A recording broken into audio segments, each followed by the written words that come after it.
Daughters inherit the virtues of their fathers, sons inherit the virtues of their mothers. Dear Master, let me ask you. There is a common saying in the world, daughters inherit the virtues of their fathers, sons inherit the virtues of their mothers. My parents divorced, and my mother took care of my father. So which father's virtues did I inherit? Hey, the virtues of my father. Ha ha ha ha. First of all, let's talk about inheriting. What is this word enjoying? When we say that sons inherit the virtues of their fathers, daughters inherit the virtues of their mothers, then there is also a next question. We say that whoever eats will be full, whoever cultivates will attain enlightenment. So what does this matter of inheriting do? If we say it like that, it is not in accordance with cause and effect. Actually, no. What is the word enjoying? We inherit part of it, but the main thing is influence. We live and influence. The way we live affects our children. Now, think about it. For example, if a husband and wife live together and quarrel every day, how does that affect their children? It also has a sentence, it whines, but its face is very difficult, because it is in an atmosphere of parental quarrels. Therefore, when you raise a child, it has that bond, the bond of resonance, which is the bond of blessing or the bond of misfortune. For example, now, if you go out into the community, how many people you deceive. When people know that your child is your child, even though your child is good, but somehow they will judge, well, if your parents say so, then this person must not be good. Even just hearing the name of its parents, people will reject it, not wanting to contact and not wanting other people's children to contact it because of the influence. For example, now, if you steal from someone, you bring it back to raise your child, even though your child has no lineage, but it has that bond. It has the bond of the property that you stole. So the problem here is us. What is the cause and effect? There are many times when that cause affects. For example, now, we grow cucumbers. People say that if we grow them near bitter melons, the cucumbers may be bitter. Although the cucumbers are still there, they affect the bitter taste of that thing. Then you bring the scent, the fragrant smell. If you put it somewhere, that smell will be sold. So if tea is put together with food, how will this tea be affected? It will also affect the smell of that food. Then in a house, people are frying spring rolls, frying fish or something, cooking food that smells. You go into the lake. What happens when you step out? Your clothes will also smell. Even though you are not the one who personally cooks, but you are in an environment, it has that smell, so more or less you are affected. Dear friends, have you ever realized that when you are close to someone, after a while you will influence that person? How can friends who play together not be influenced, let alone children? So, here, I am explaining in terms of influence, and I say that children rely on someone's virtue. Then what is the word virtue? Look back at your way of life. People say that so you can correct your way of life. And in the end, every child will be influenced by their parents. One is influenced by the father, one is influenced by the mother. And here, the exact question is, now that your parents are divorced, which father will influence your child? The stepfather has no influence at all. If we talk about official influence, it is your biological father. Because of the bloodline, even if your parents are divorced, your bloodline cannot be divorced, right? No matter how your parents are divorced, between you and your father, he is still your father. Having said that, let's go back to another matter. If any of you are angry with your father in some way, towards your mother, but that is an adult matter, you still try to keep it, you are your father's child, loyal, you cannot refuse. You cannot deny the truth. You are still that person's child. That person's fault is towards your mother, but they may also be towards you. But the truth is that you cannot deny the blood in your body. 50% belongs to that person. Therefore, if at the end of his life, that father needs you, what do you come for? To fulfill your duty, your gratitude. No matter what, that person has given you this body, even though to you, this normal life is a bit cold, maybe meaningless. But the ancients taught us, our Vietnamese grandparents taught us, the duty of a son is to the end.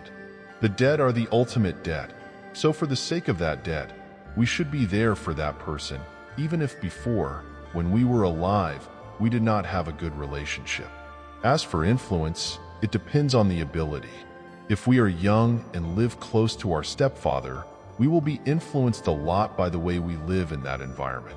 Change to another environment. But if we grow up and are not close to our father, it will not have much influence. I would like you to explain to me what gratitude is and how to live to show that gratitude and how to live with peace of mind. One of the happinesses that Buddha taught, one of the happinesses and precious things in life is to be grateful and repay gratitude. Because being grateful is not good enough, but that is only a first step. It is when we receive the favor that someone does for us, we are grateful. But if we only know gratitude but do not live to repay the favor, then it is a waste. So in life, the question is, how to show gratitude to life and how to live to be grateful. For example, water gives us life, right? So we are grateful for water. Every time we turn on the water, we read the story, water from a high spring, water from the deep earth, mysterious water, flowing with the grace of water is always full. After I finished reading that story, I do not waste water. For example, when I brush my teeth, I either use a cup to catch the water, or else I turn on the water to use. Then when I brush my teeth, I turn off the water. For example, I stand there brushing my teeth for 5 minutes. Should I let the water run out? So 5 minutes later, like that, every moment I use it and know how to save in that aspect, to protect that is called gratitude. For example, I have been driving my car for 8 hours, so I find a place to stop, turn off the engine for a bit to let it rest. That is gratitude for the car. My lungs, my liver, they work for me. But I ask again, for the past decades it has been working non-stop. Because it thinks I am gone, it thinks I am finished, so it does not stop. But let me ask you, in the past years, what have I put into my body to nourish my lungs and liver? So I am receiving the favor of my lungs and liver, but I do not know how to repay it. So, how can I repay it? Protect it. Anything in this life, if we look closely, we are receiving the favor. For example, electricity. Because we are used to it, we open anything, turn on the power, and use it immediately. Sometimes at those times, we do not see its preciousness. When there is a power outage, I think, oh my God, the power goes out for a moment and I am stuck. I do not know what to do. For example, so when we receive the favor of electricity, we know how to use it economically. Anything in this life, nature, heaven and earth that nature does not have is good. For example, forest fires, floods, natural disasters. Give yourself no responsibility to live in a way that protects the environment. So, the fourth contemplation, when you eat, what is the fourth contemplation? Vow to eat and drink in a way that reduces suffering for all species, nourishes the body, protects the earth and the environment. That is the contemplation of Buddhists when eating. You learn those 5 contemplations, and in the 4th contemplation it says, please pray to eat in a way that reduces suffering for all people, all species, including your family life. Eat and drink a little easier so as not to make things difficult for your loved ones, practical right before your eyes. The matter of not eating this or that is right, but the person who cooks for you, if you are simple, if you are easy, they will suffer less. So how to eat to reduce suffering for everyone, including your loved ones? Eating is easy. Sometimes when you are hungry, you just need something to fill your stomach. If someone cooks something wrong, you have a way to justify it, to fix it to make it different. Later, you add a piece of lemon, a piece of water to reduce the saltiness. Later, you add a little salt. In general life, it only needs a little more, a little less, but it is still edible. The important thing is that we do not make a big deal out of that little thing, and then end up causing trouble. It is all small things. but because we do not pick up on the small things, they have to come out and be exhaled. It is no longer small, but it becomes a big deal. So, being grateful is good, but we should try to find a way to repay that favor through the way we live. We are grateful to our parents, but how should we live to repay them? These are things Phap Hoa often talks about at the weddings of young people. And when you realize the grace of your parents, at this moment, you must make a commitment, a promise to be husband and wife. You must live in a way that repays the grace of your parents, who gave birth to you, raised you, and married you off. There is nothing more you wish for than to be happy. No one wants their child to marry someone who makes them suffer. Therefore, seeing their child happy makes their parents happy. So how should we live to make our parents happy? Partly it depends on how we live. And why is it that we have peace of mind? It is when we know how to look at life with a positive eye. There is no such thing as the end of the world. Everything can be preserved. When parents die, children sometimes offer vegetarian offerings, sometimes non-vegetarian offerings. Is that good for the spirit, Master? The issue of vegetarian offerings and non-vegetarian offerings is not about good or bad here, but to help support the living and the deceased. When we do a ceremony for the deceased, if we can do vegetarian offerings, it is good for both of us. That is, we bring a pure, peaceful, and serene mind. If you offer non-vegetarian offerings, that is due to our cultural customs, it is okay. But if we try to offer vegetarian offerings, it is good for both of us. Non-vegetarian offerings are also good for both of us. Eat them all. But I think, if I make an offering for the deceased, I should choose something pure, without thoughts of harming or stealing. For example, the grapefruits in the house next door are so delicious. I'll go pick them tonight and steal some to offer to the deceased. That's also an offering, just like that. If I create the karma of killing for the deceased, for example, cutting the neck of a chicken, duck, etc., that's also an offering. But what process has happened in the process of making an offering? The process of the karma of the mind, the thought of killing, as well as the act of killing. If I can make a vegetarian offering, then the vegetarian offering is for the deceased, pure from beginning to end. That's the intention. And usually when I make a vegetarian offering, I stand and chant the sutras. Naturally, I don't feel uncomfortable. Let me ask, a few years ago my husband and I went to Thailand. My husband asked for a Buddhist pendant. The temple said that the pendant contained relics of high monks. When we brought it home, we didn't know what to do. My husband often wears that pendant. Will it harm his blessings? Please be gentle with him. Dear public, whether the story of the relics is real or not, I do not know. But normally, relics are not so easy to give away, because relics are a crystallization, the result of a monk's practice. And even if there are, they are very precious, but people do not make a lot of them to sell in pendants, for us to wear in such a mass way. So this is what people say. So people say. But we are Buddhists. When we listen, we must have the consideration to practice. The Buddha taught us, when we listen to anything, even if it is the Buddha's words, we must also use 3 principles to expand our wisdom and understanding. First, we must listen with wisdom, called listening wisdom. Second, we must think with wisdom, called thinking wisdom. Third, we must practice with wisdom, called practicing wisdom. This in Buddhism, in Buddhist terminology, is called the 3 learnings of wisdom: listening wisdom, thinking wisdom, and practicing wisdom. For example, I hear that person teach me to be a vegetarian, then I think it makes sense, but I have to think about how to be a vegetarian to suit my health, my circumstances. For example, now my circumstances are not able to be a vegetarian. I can only be a vegetarian for 10 days a month. I have thoughts, I know my circumstances, then I just eat 10 days according to my circumstances. Because I have thoughts, I know where my circumstances are. But if I see that person is a vegetarian, I force him to be a vegetarian, but in the meantime my circumstances are not good. I still have to worry about so many things, even my family is not happy. Therefore, It does not bring good results, but it makes my family members upset with my practice. So, when we think about practicing, we have to think. Here, if it is really the relic of the Buddha, of the holy monk, it is fine to wear it.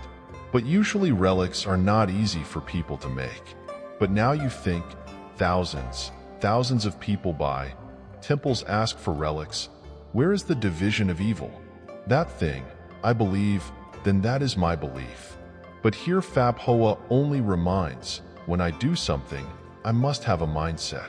If not, what then? I believe, but I don't understand. Then it becomes superstition. But if I believe I understand, it is called right nature. What is right nature? Because I understand what my faith is. For example, on Buddha's birthday, I go to bathe the Buddha. But if I understand why I have to bathe the Buddha, Buddha symbolizes wisdom, water symbolizes meditation, flowers symbolize morality, precepts, concentration, wisdom. Then my wisdom is already there. My Buddha mind is already there. But if no one stirs it up, my mind is covered with dust. Today, on Buddha's birthday, I take this water.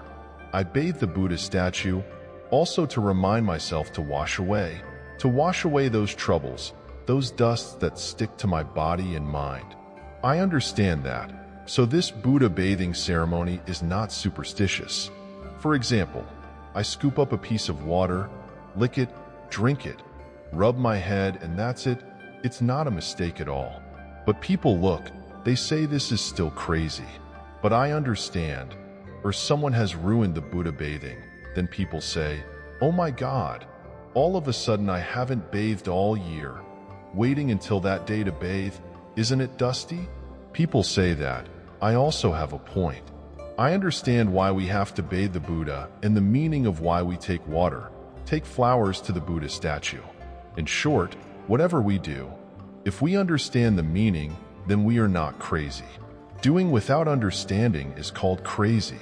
So everyone believes, but there is a thing of believing and understanding or believing and not understanding.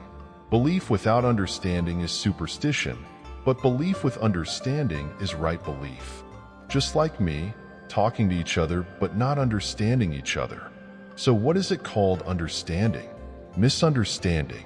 The reason why in this life we often misunderstand each other is because we don't hear each other completely. We don't hear the whole story. We don't see everything. We don't understand. So we misunderstand. And when the misunderstanding is over, then what? Even no more anger or resentment.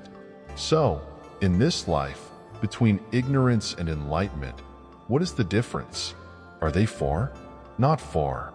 Enlightenment and ignorance are just a hair. Not understanding thoroughly is ignorance. Understanding thoroughly is enlightenment. Therefore, this life is still suffering. There is still birth, aging, sickness, and death. But for those who understand birth, aging, sickness, and death, people are still born, aging, sickness, and death. But people do not suffer from birth, aging, sickness, and death. As for me, I am still born, aging, sickness, and death, but I do not accept birth, aging, sickness, and death. I try every way. I fight against birth, aging, sickness, death, but I still die, so I suffer. In the end, I am sure to die, and don't worry about anything. Because in this life, nothing is certain, only death is certain, only death is certain, nothing is certain. So people are still born, grow old, get sick, die. People understand it. So when they are born and alive, they live fully. When they are old, they enjoy old age. When they are sick, they accept the illness and treat the illness. But if they cannot be cured, they accept death. It is not that they seek death, but they accept it and live with it. So people are still born, grow old, get sick, die, but they do not have sorrow or suffering. As for me, I see old age and cannot accept it, so I try every way to make it less old. But only during the day, but at night it still returns to its original state. So I am not guilty at all. I am not guilty at all. That is to make us understand. to understand the truth. For example, now, who doesn't want their loved ones to live long? But the truth is that their loved ones have passed away.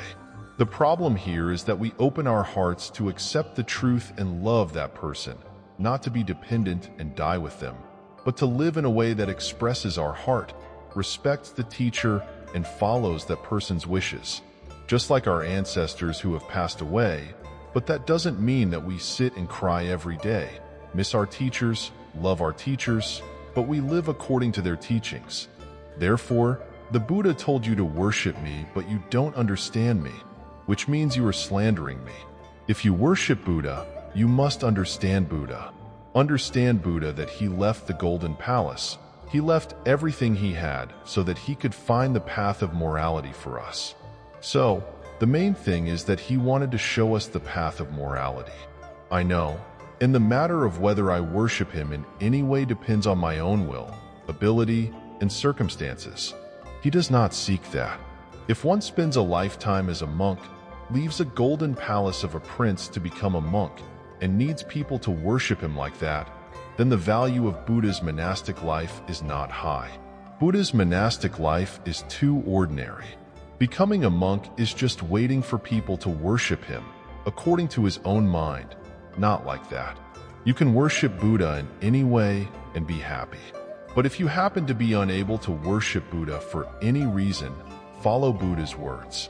Therefore, Buddha taught in the sutra, in this world, the person who speaks Dharma is the most precious. The person who speaks Dharma is very precious because he speaks so that people can understand. But understanding is not as important as the person who knows Dharma. The person who speaks Dharma is precious, but the person who knows Dharma is more precious, and the person who knows Dharma is not as good as the person who understands Dharma. The person who understands Dharma is not as good as the person who practices Dharma. So, in the end, what is precious? Practicing Dharma. Because we know that the Dharma is one, understanding the Dharma is good, but the important thing is to practice the Dharma. For example, we say, "What is this?" "This is a vase." And then what? "No, I know how to arrange flowers. But I only know what this flower is called. This is a vase, and I know this is a beautiful vase." Knowing everything but never doing it. Then forever this person only knows that, but does not arrange flowers. The important thing is that we do the work of arranging flowers. So just now there was a girl who asked the teacher, "Dear Master, in the Bin Thu Chua Jiao, is there confession? Does Buddhism have a way to express one's sins and repent? But if I regret, I repent, but it is not enough because I keep regretting what I did." Then Phap Hoa said, "If I only regret what I have done to people, and it makes me depressed, thoughtful, and miserable, then I will get caught up in sleep, and the 5 things that will block me. It will block me, hinder me, including foolishness, greatness, doubt, distraction, drowsiness, agitation, or regret." Oh, why is regret good? The person who did wrong must regret. Regret without correcting anything to restore what I regret. Then this regret will only drown me. The Buddha does not want me to stop right there. Regret is good. Regret is a good mind. But if you regret and stop right there, you will suffer every day. I hate that I made my parents suffer. I hate that I made my wife suffer. Then keep saying that without changing anything. Then this person will only regret, but this regret will be late. It will not allow them to progress. We regret, but we have to change the way we live to express our regret. Do you understand? So Buddhism always reminds us, and you should also pay attention to this. When we recognize something, don't stop right there, but make it better. For example, if we recognize that this vase is crooked, it is not beautiful, then we find a way. We help it become beautiful. If this table press is not right, then we should fix it right away. If we pass by and see a bag of trash, we pick it up and throw it away. In life, if we recognize something that is not good and just need each of us to contribute a hand, a little bit of work, then this is really a small matter. But if we pick up every little thing, then in the end there will be no big deal, because we have solved everything right from the beginning. What is this called in Buddhism? Changing karma. So the word changing karma is not something that is too scary. Changing the way of life. Changing the way of life.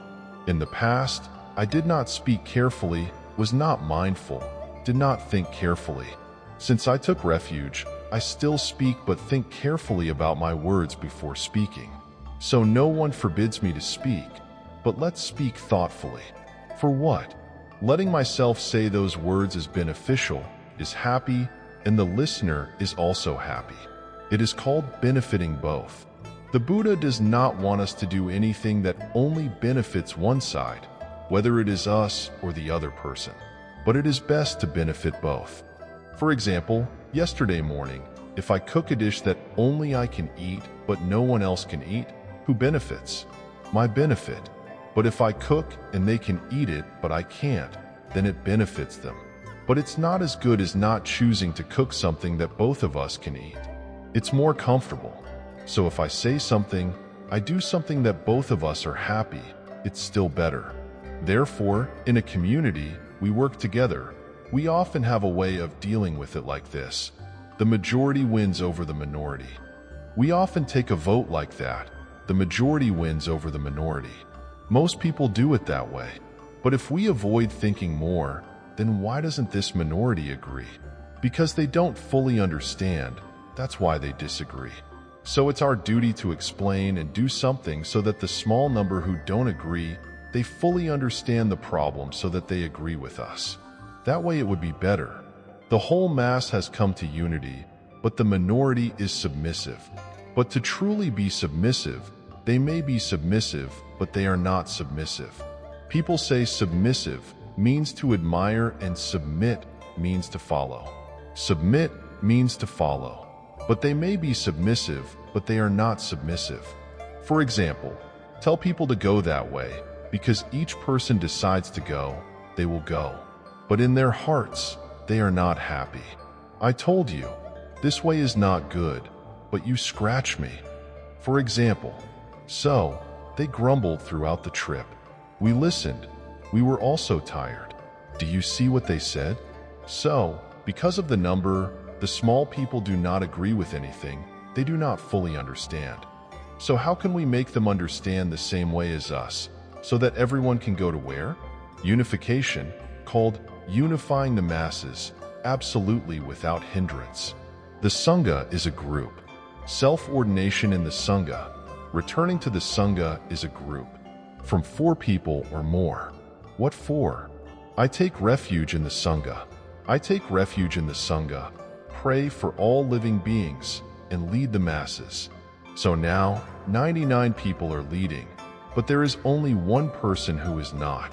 So, this person is still left out. The problem here is that people will see our loopholes.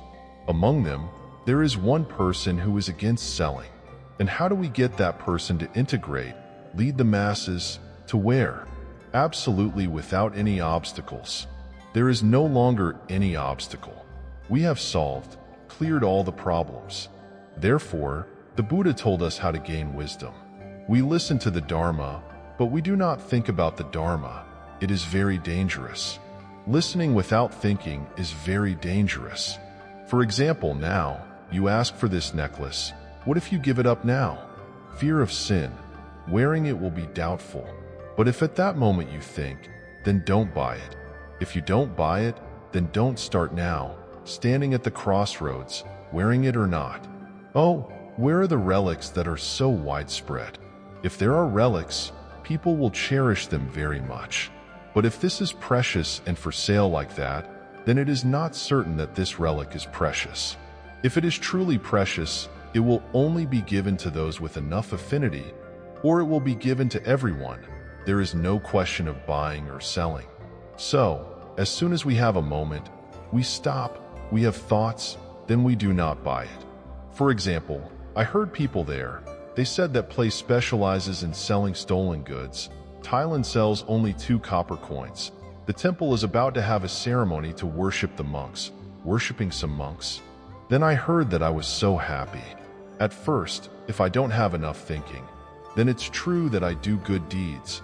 Buddha blesses to buy sale items to worship the bed. Actually, the mind is my good mind, but I lack the thinking that is what I do a form of encouragement. So, I worship the bed as good, but in this bed worship there is no precept. Because if there is precept, I won't do that. Therefore, in the 6 Paramitas, charity and keeping precepts. So in charity, is there keeping precepts? Yes. Yes. Because charity without keeping precepts, then charity is stealing. For example, you saw that yesterday you needed an umbrella. Did anyone in the 1,000 teachings leave an umbrella? Steal the umbrella. He took this umbrella instead to go to the temple. So then, offering a bed, but it is stolen. So this charity, but charity does not have precepts. In the 6 Paramitas, charity, keeping precepts, patience, diligence, meditation, wisdom.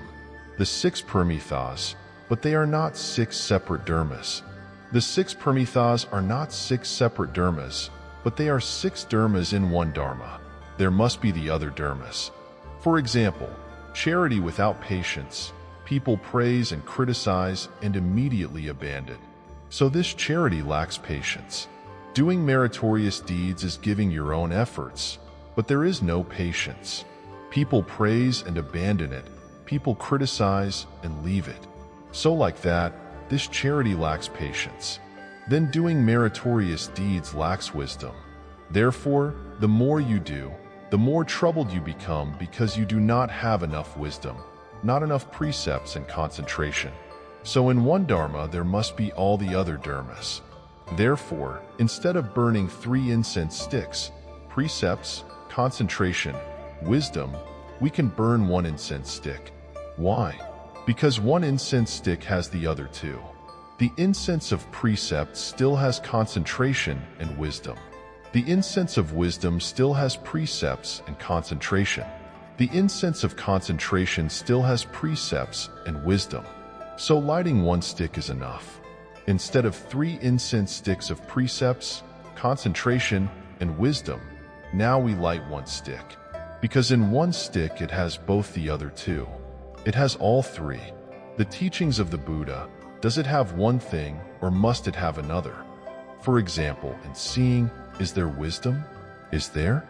If seeing without wisdom, then seeing is wrong. Wrong view, but having wisdom is avoiding view. In seeing, is there thinking? If thinking is wrong, then thinking is wrong. In our seeing, like that, the Venerable Uncle Chan Dao, avoiding view, avoiding thinking, it is not 8 separate paths but a path with 8 branches. It will make this path rich, wealthy, and beautiful because of our life. Therefore, the Thai people also teach their people. When we grow up, people teach us one thing: prevent disease before treating it. Waiting until we get sick to treat it is not as good as eating carefully. Actually, where do all diseases come from? From eating, right? And if we eat carefully from the beginning, we won't get sick. But we wait until we get sick and then want to take medicine. So, is taking medicine better than eating? Eating is still better than taking medicine, because the process of making medicine still has side effects, right? There are things called what? Side effects. I am not a Buddhist and have not taken refuge yet, but I would like to ask you to give me a Dharma name. Is that okay, Master? Well, whatever name you want is fine, but you have not taken refuge yet. Each has its own good points. For example, now you have not taken refuge, so you have not made a vow. You have not made a vow to take refuge yet, so you have not relied on your vow. However, if this person has a reason for not taking refuge yet, asking for a name is also good. Why rely on that name to live? It is like a Buddhist who has taken refuge also has a Dharma name. So you rely on the 3 jewels, rely on the 5 precepts, and at the same time rely on your name. For example, you have the Dharma name Tamlak, which means keeping your mind always at peace. Whatever comes, your peaceful mind will receive it. It is like a person happily walking out the door, receiving all kinds of guests. But now, if your mind is not at peace, you are selective about your guests. You choose whichever guest you like, then you will receive them. As for the peaceful person, everyone welcomes him. I am happy with everyone, so I rely on that name, but I have not taken refuge. Whatever the reason, it is okay. If there is enough affinity, I ask for a Dharma name. Many people say, I have not had enough affinity to take refuge. Well, if there is enough affinity, please give me a name so that I can rely on that name to live. That's fine too. It's too bad that I don't have a child yet, but I have already chosen a name. Master, is there any difference between a small animal and a big animal? There is no difference. A sword is also a life. A buffalo is also a life. Because each is a life of a living being. It's just like how we can't say that we beat and kill a child or an adult. They are all lives. But in Buddhism, the Buddha often teaches us that our mistakes have three aspects. 1. We do it ourselves. 2. We incite others to do it. Seeing others do it, we are happy with it. Our mistakes have three aspects. We do it ourselves, inciting others to do it, and seeing others do it, we are happy with it. Our mistakes have three aspects. We do it ourselves, inciting others to do it, and seeing others do it, we are happy with it.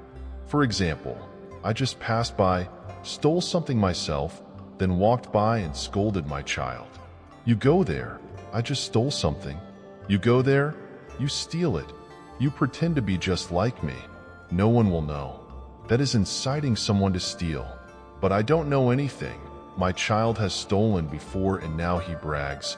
Oh my God, you're really good at not admitting it. So what is this? Depending on his actions. So sometimes when someone does something wrong, if I follow it, it's also a mistake. The same goes for blessings. The same goes for blessings. If someone does something good, I don't have the ability to do it. But if I follow the good deeds they do, I will still have blessings. Cause and effect are fair. If I am happy with someone else's wrongdoing, it is a mistake. But if I am happy with someone else's good deeds, I will have blessings.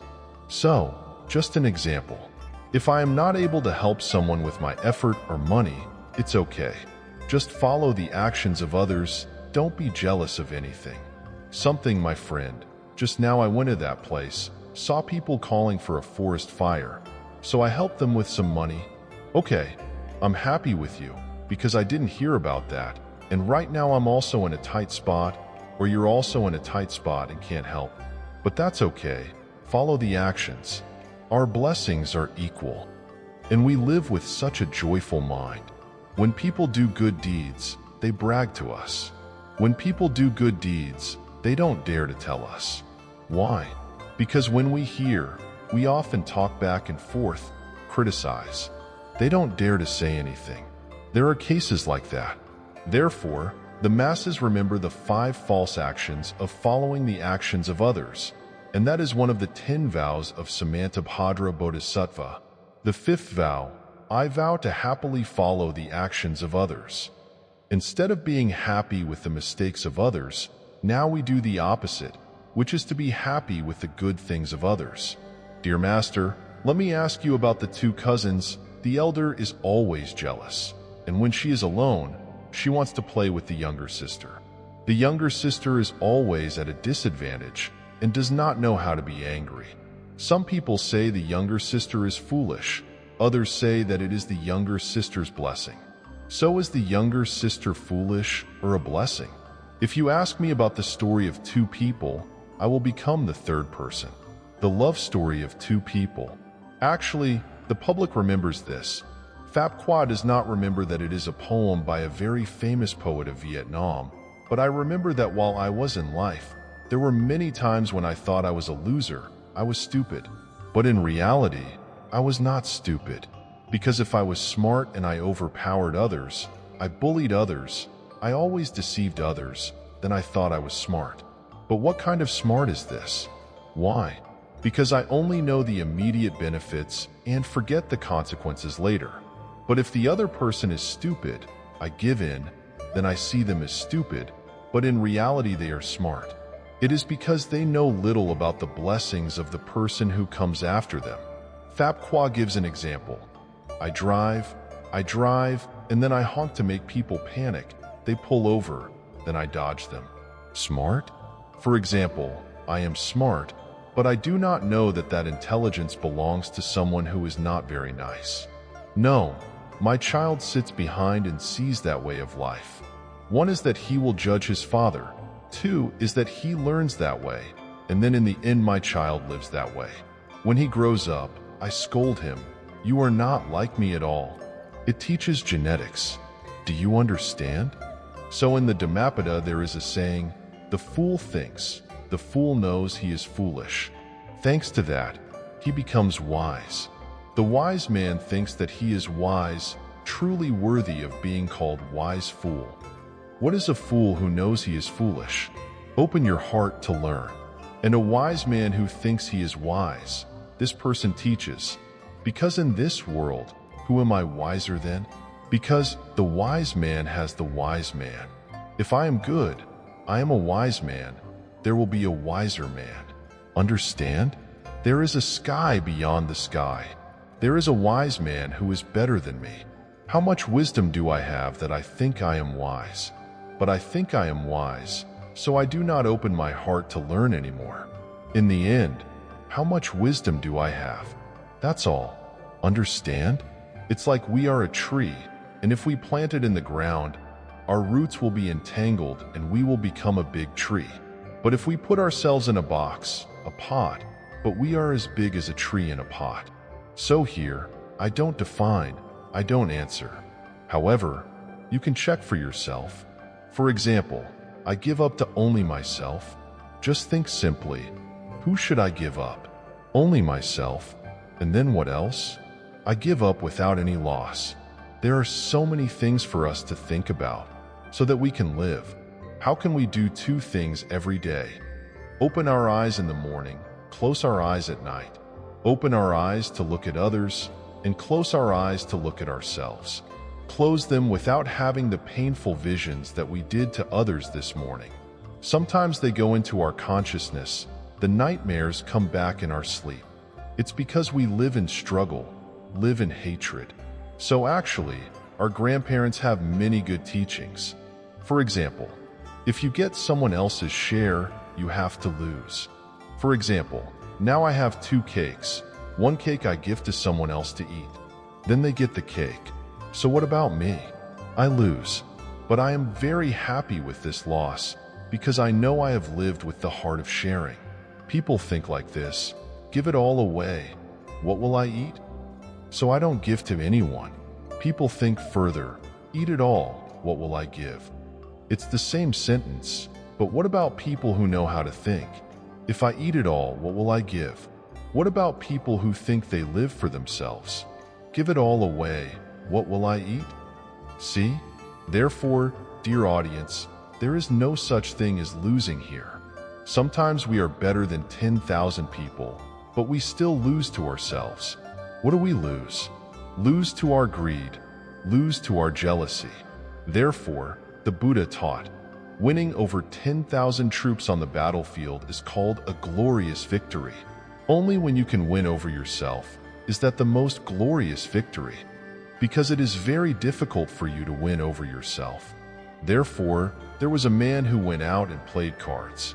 He told his wife, actually, playing cards does not mean losing, but in the end, we only lose because of our greed. I put in 50, I won 500. If I win, I am okay. But when I see that I won 500, how do I start? I want to continue playing, but at that time, I wanted to add 500 more, but in the end, I had no money, then my pocket was full, then I was broke, then I borrowed money from my pocket. In the end, what is the truth? We never lose, we only lose in one thing. We lose to our greed. Therefore, living that light life is my blessing. Because others do not have the ability to endure, but I have the ability to endure is my blessing. Others do not know how to give in, but I have the ability to give in is my blessing. Therefore, if I gain from others, I will lose. As for this life, what is the difference between myself and myself? Is life happy or real? Is my mind bright between myself and myself? Speaking out in the end, who do I win? Win over my brothers? I will not give anyone the advantage over my relatives. Speaking broadly, between people and people, the truth is, how long do I live? How long do I live to be indifferent? Saying that does not mean that Buddha teaches us to be negative, but teaches us to live positively, to live with a broad view, to look everywhere. Therefore, the story about waking up in the morning, the word hang, tui mean tiango. I wish all sentient beings to be enlightened, the pearl of the 10 directions. Just waking up from sleep. When I sleep, I am in a daze, but when I wake up, I am awake. So sleep. Take the image of sleep and wakefulness as a symbol of the unconscious, the awake person. After waking up from sleep, the first thing is, I wish for all living beings to have eyes to see everywhere, called omniscience. Having eyes to see, knowing everything. What is the use of looking through and pitying? The article takes the idea of the word hang, and turns it into a Vietnamese story. Wake up, smile, 24 hours of purity. That purity is brand new, my dears. Please pray to live fully, eyes of compassion looking at life.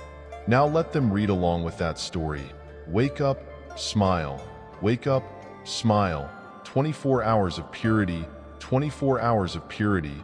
Please pray to live fully, please pray to live fully, eyes of compassion looking at life, eyes of compassion looking at life. I have seen everything, I have lived fully with my mind.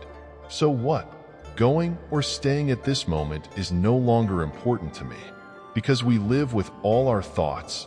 This is called the attainment of Buddhahood in the sutra.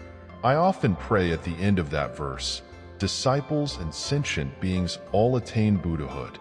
So what does the phrase achieving Buddhahood mean? The fulfillment of each of our living duties.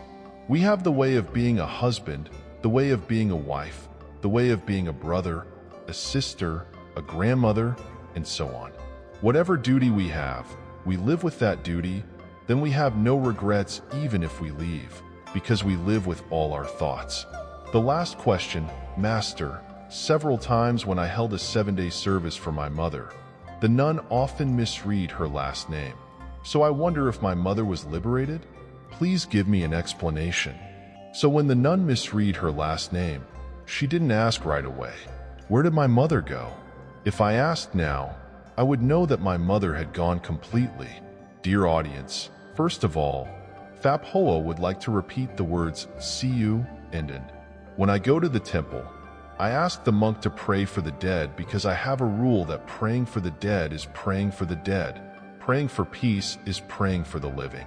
So, why am I not at peace? Because I have problems. 1 is physical illness, 2 is mental illness, so I am not at peace. I go to the temple, I ask for peace. Then, what makes me not transcend? That affliction makes me not transcend. And if I get rid of the affliction, what will I do? Transcend. So praying for peace and praying for the dead are 1 or 2. Just 1. My mind transcends afflictions. My heart is at peace. Now, if the nun reads wrong, it is because she read wrong, not because of her. She made a mistake and accidentally read it wrong. Then I say, no, that's their mother and son. There was that monk. He wanted to chant sutras, but he brought the sutra with him, and then he forgot. Then he arrived. He picked up the ink pen and had the ink. He asked the wife, not the husband, what's her name? The new wife said, yes, my husband's name is Tranvantron. He just took the ink pen, he wrote Tranvan, he drew a circle, but when he rolled, he read it wrongly as Tranvan Gao. Then the woman below, she knelt down, she said, yes sir, my husband is Tranvantron, not Tranvan Gao. He said, whoever played it, he attached the dipper base here, because when he drew that ink, it touched the ink. It stretched down like this. It became a dipper. When I was a child in the West, I named my child Lone, but I never read Lone, Lone, Lone. So my child went to the city. When I went to the city, who did you want to find? Yes, I'm looking for my child named Lone. There's no one named Lone here, but Lone. No. The two of them stood and sat arguing about lone or lone. The original meaning? Okay, if we pronounce it correctly, Southerners would say hue. For example, try hue or hoa hue, but Southern people don't say that, hoa hue. And if one day you meet a wife named Hugh and a husband named Kiet, call her Kiet Hugh. It's just words. So, in life, if you feel, it communicates. If you feel, it communicates. And if you communicate, it communicates. If you communicate, it can communicate everything. So why do we read the part, the response of the Tao cannot be expressed in ordinary language? The response of the Tao communicates, that is, you and the Tao communicate with each other. It cannot be expressed in ordinary language. Now above, if you read it wrongly, it doesn't matter. The concern is below. You lead away from the mind of the names of your relatives. This is what Phap Hoa said. If you are afraid of not knowing if it is correct, for example, the nun accidentally made a wrong turn. You are below, you turn below. Have you ever seen a person chanting sutras? That person chants incorrectly, but if down here I know it is correct, what do? I chant again to bring that person back to the right path. Therefore, in our lives, even during the chanting time, we will understand whether we are liberated or not. Right there. I would like to tell everyone, for example, if any teacher reads correctly 100%, that will only reassure the donor. Whether or not we are liberated depends on everyone's karma. It is not because the teacher reads correctly that we are liberated. Rest assured about this. The important thing is that we create merit, dedicate it to our loved ones and ourselves. Daily life is also creating merit for ourselves.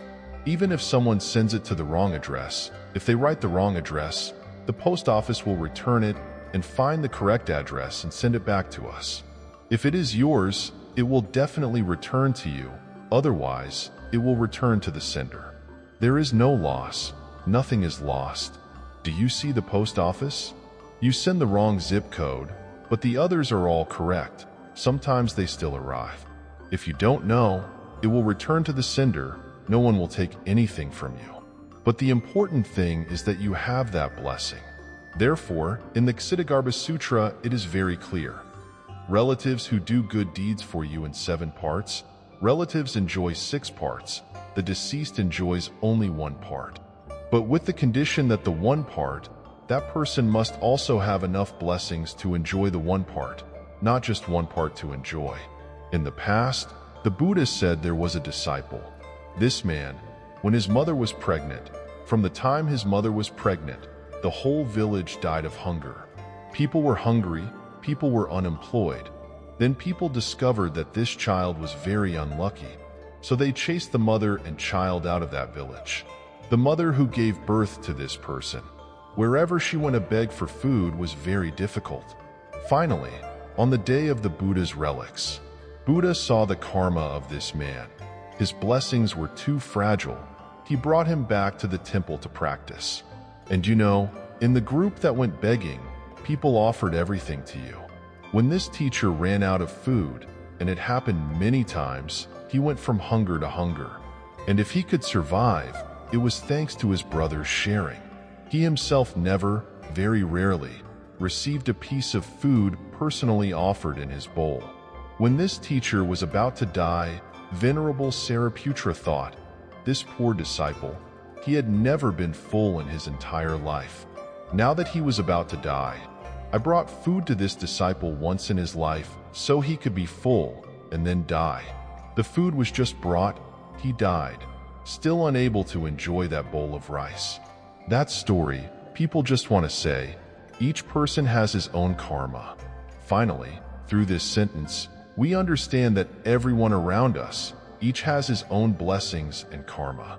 We should not use our own karma to focus on the blessings of others. Oh my God, that person is easy to get by with just that.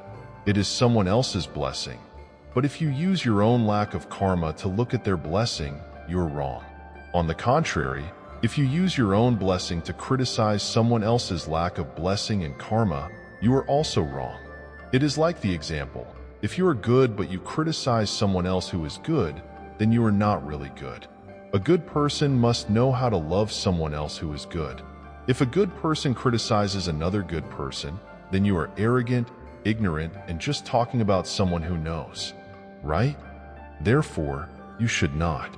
Just like Phap Hoa often reminds, if you can be a vegetarian, do not criticize those who are not vegetarian, or even those who cannot be vegetarian. If someone cannot be a vegetarian, if they know how to be a vegetarian and you have compassion, you love them, find ways to encourage them. That person cannot be a vegetarian, right? You find ways to cook delicious food and even guide them step by step. Eat half a day, eat one meal, eat half a day, gradually eat one day. If you can be a vegetarian but criticize those who are not vegetarian, you're wrong. Now, if you are a wise person and criticize a fool, then you are not wise and foolish. A wise person must know how to love a fool, but a fool who does not know the conversation of a wise person and discusses a wise person is also not right. That is why the ancients taught us, the wisdom of a saint is profound, the mind of a mortal is difficult to measure. The wisdom of a saint is very profound. Do not use your mortal mind to criticize the wisdom of a saint. Therefore, there are things in life that people do not see clearly, do not speak. You should speak what you know. Therefore, Confucius taught, those who know do not speak. Those who speak do not know. Oh, why is that so strange? Those who know are not allowed to speak, and those who do not know speak. So what does he want to teach? Those who know but do not speak are people who know but do not speak. The more they speak carelessly, the more they do not speak at the wrong time, And when people speak at the right time, the value of these words is good, right? For example, in the middle of the night, people are sleeping silently, but they keep mumbling, asking what for? I am preaching the Dharma. The preaching is not wrong, but you are preaching the Dharma at the wrong time. Then this sermon is untimely. You know the Dharma, but you do not know the time. It is wrong.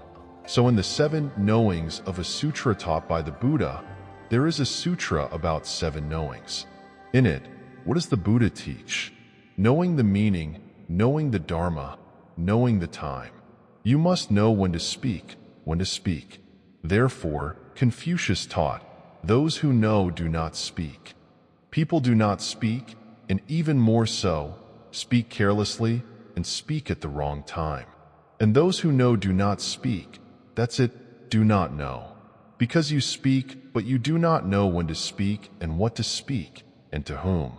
Therefore, we preach the Dharma without being wrong, but if it is not at the right time, it is called untimely. We scold our children without being wrong, but scolding them in front of their friends is not at the right time. Husband and wife want to say something. When there are guests in the house, we should not do that. Everyone has their own pride, their own values. Family matters should not be shown off when there are guests. And those who know, are careful, should do what Tao Fudya does. It is like covering the grass with grass. When it is finished, if you want to solve it, take the grass up and sweep it away. It is up to you. But when it is necessary to do so, we should do it. Therefore, in our lives, whether in life or in religion, we know that living is important. We know the meaning, we know the Dharma, but we must also know the time. When to speak, when not to speak. Even the same tone, but when to speak so that others will listen to us. Dear audience, it is like singing music. Singing music is good, it is fun, it helps the session. But we must know which music is sung where, For example, today, at the Buddha's temple ceremony, we should not sing love songs. It is okay to listen, but it is not the right place, even if the song is good. Therefore, we have the right to sing if there is a program, but we should know what music to sing and where to sing. For example, at a wedding, we should not go in and sing the song, A Realm of Going Back and Forth, right? At someone's wedding, we go in and sing, A Realm of Going Back and Forth, and then we should not go into the song. We sing sad love songs, farewells, 3 or 4, is that right? So it's the same song, but I have to know where to sing it. Same with life, same with religion. Thumbs up, thank you for watching. See you again. Thank you for watching the entire video. If you think it's good, please like this video, or if you feel it's not good, leave a comment below this video to let us know. Don't forget to follow the channel to watch more videos.